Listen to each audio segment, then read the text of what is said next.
اب اپنی ذمہ داری نبھا۔ اے مسلمان، تو نے بہت ناراض کیا ہے اپنے رب کو۔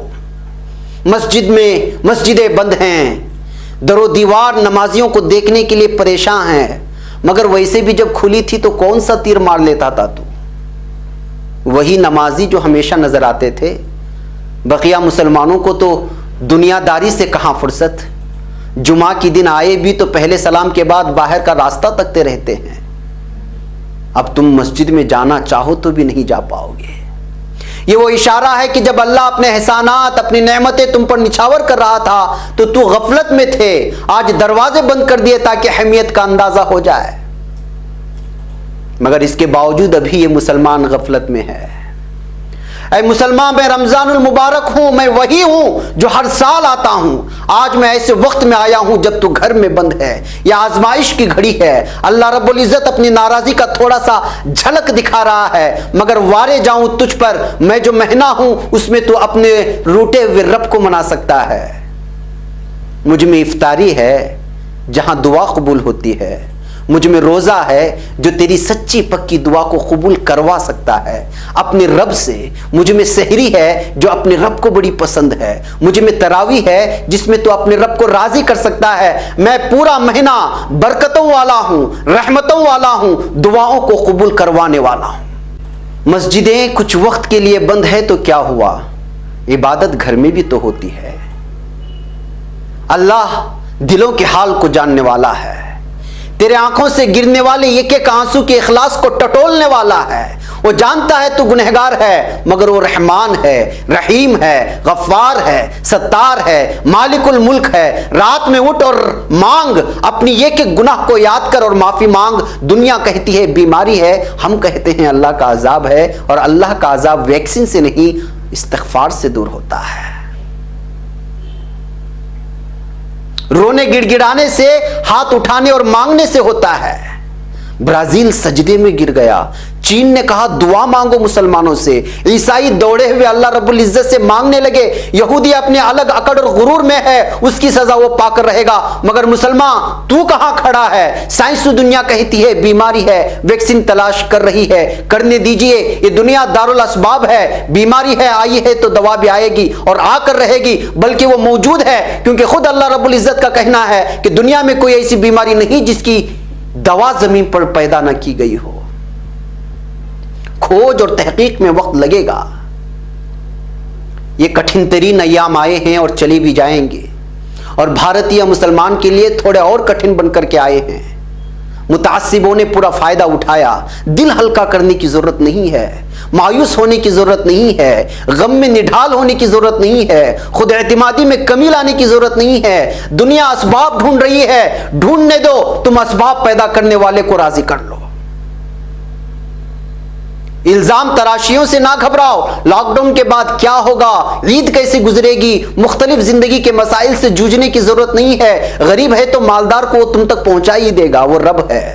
مزدور ہو تو راشن کا انتظام وہ کر ہی دے گا، وہ رب ہے۔ مجبور ہو تو دلاسا دینے والا آ ہی جائے گا، وہ رب ہے۔ بے روزگار ہو تو روزگاری مل ہی جائے گی، کہیں نہ کہیں سے، کبھی نہ کبھی، آج نہیں تو کل، کل نہیں تو پرسوں۔ بھوک کا احساس سب کو ہے، اور میں رمضان کا مہینہ برکتوں والا، بھلا ایسے ہو سکتا ہے کہ میں آؤں اور کوئی بھوکا سو جائے؟ میں ایک مہینہ تمہارے سامنے پوری باہیں پسارے کھڑا ہوں، مکمل مسلمان بن کر میری باہوں میں آ جاؤ، جتنی برکتیں اور رحمتیں اور مغفرتیں لوٹ سکتے ہو لوٹ لو، شاید تمہارا رب تمہاری سن لے اور دنیا سے یہ وبا ہٹا لے۔ یہ یاد رکھیے، یہ وبائیں پہلے بھی آتی رہی ہیں، ظلم، ناانصافی، اللہ کی نافرمانی، خدا بیزاری، مسجدوں سے دوری، انسانیت کی توہین، اس کے مخلوق کے ساتھ ظلم کی وجہ سے آتی رہی ہیں، اور اللہ رب العزت وقتاً فوقتاً اپنے ہونے کا احساس پوری دنیای انسانیت کو کراتا رہا ہے، اور آئندہ بھی یہ سلسلہ جاری رہے گا۔ مگر سوال یہ ہے کہ ان کٹھن حالات میں ہمارا ایمان کتنا مضبوط ہے، اس پر سوچ وچار بہت ضروری ہے۔ جی ہاں ناظرین گرامی، جس دور سے ہمارا گزر ہو رہا ہے بہت ہی خطرناک دور ہے۔ باطل قوتیں پوری طرح تیار ہیں آپ کا یقین توحید سے ہٹا کر دنیا سے سب کچھ ہونے کا یقین بٹھانے کے لیے۔ آج دنیا میں نظر دوڑائیے، ایک دجالی فتنہ ہے جو لگاتار اہل ایمان کو نشانے پر لیے ہوئے ہے۔ آنے والے وقت میں کیا ہوگا، کیا ہونے والا ہے، کیا ہو سکتا ہے، زندگی کیسے بیتے گی یا بتائی جائے گی، اس پر زیادہ غور و خوض کر کے ڈپریشن میں آنے کی ضرورت نہیں ہے، کیونکہ کل کیا ہونے والا ہے یہ صرف میرے رب کے علم میں ہے۔ پوری دنیا خوف، ڈر اور دہشت کی جانب بھاگے جا رہی ہے۔ ایک انجانا سا خوف ہے جو سب کو گھروں میں دبائے رکھا ہے، اور دوسری طرف یقین ہے، ہم اہل ایمان ہیں، یقین کے ساتھ اسباب کو اختیار کرتے ہوئے ہر آفت سے لوہا لینا ہے۔ اس طرح کے وقت میں ماہ رمضان کی آمد کوئی بہت بڑے تحفے سے کم نہیں ہے۔ اگر اب بھی ہم نے کوتاہی کی تو پھر سوچئے ہم کتنے بد نصیب ہوں گے۔ وہ نوجوان جو گزشتہ رمضان کی طرح 3 دن روزہ رکھ لیے، کچھ تراویح پڑھ لیے، پھر اپنی مستیوں میں، عیاشیوں میں، گھومنے پھرنے میں یا پھر دیگر چیزوں میں نکال دیے، یاد رکھیے اللہ کے جانب سے عذاب کے دور میں گناہوں سے جتنا اجتناب کریں گے اتنا ہی پوری قوم و سماج کے لوگ اور ان کے لیے بہتر ہوگا۔ اس کے باوجود اپنی سرمستیوں میں لگے رہے اور وہ بھی رمضان کے مہینے میں اس کی قدر نہ کرتے ہوئے، تو میں صرف یہی کہوں گا کہ الامان والحفیظ۔ بارہا ہمیں ایمان کی جانچ کرتے رہنا چاہیے۔ یہ بہترین موقع ہے کہ ہم گھروں میں رہتے ہوئے گناہوں سے جتنا ہو سکتے ہیں اجتناب کر کے بیہودہ ٹک ٹاک ویڈیو بنانے کے بجائے قرآن کی تلاوت میں لگے رہیں۔ پڑھنے نہ آئے تو قرآن کی سماعت میں لگے رہیں، یا پھر آن لائن کہیں یا کہیں عربی سکھائی جا رہی ہے تو اس کو سیکھنے میں نکال دینا چاہیے۔ والدین اپنے اولاد کا وقت قیمتی بنائیں، ہو سکے تو موبائل سے اولاد کو دور ہی رکھیں، یہ سب سے بہتر ہے۔ آج یہ برائیوں کا آماجگاہ ہو چکا ہے، اڈا بن چکا ہے پورا کا پورا موبائل اور اس پہ پائی جانے والے اپلیکیشنز۔ اگر اس کا صحیح استعمال نہیں ہوا تو پھر یہ موبائل اور نیٹ کے ذریعے سے پائی جانے والی واقعات پوری قوم کو گنہگار بنا کے رکھ دے گی۔ جی ہاں ناظرین، لفظ پر غور کریں۔ کچھ علاقوں میں چاند کے نظر آنے کا اعلان ہوا ہے۔ میں آپ تمام لوگوں کو سیدھی بات کی جانب سے ڈھیروں ساری رمضان کی آمد کی مبارکبادیاں پیش کرتا ہوں۔ جہاں اعلان نہیں ہوا ہے ان کو ایڈوانس میں مبارکبادیاں پیش کرتا ہوں۔ اللہ ہم سب کو توفیق دے کہ اس کی اخلاص کے ساتھ ہم عبادت کر سکیں اور اس کو منانے کی کوشش کریں۔ اس ادارے کے لیے بھی اور اس سے وابستہ افراد کے لیے بھی تمام احباب کو اپنی خصوصی دعاؤں میں یاد رکھیں، بالخصوص پورے امت مسلمہ کے لیے۔ مجھے یہاں پر اجازت دیں۔ السلام علیکم ورحمۃ اللہ وبرکاتہ۔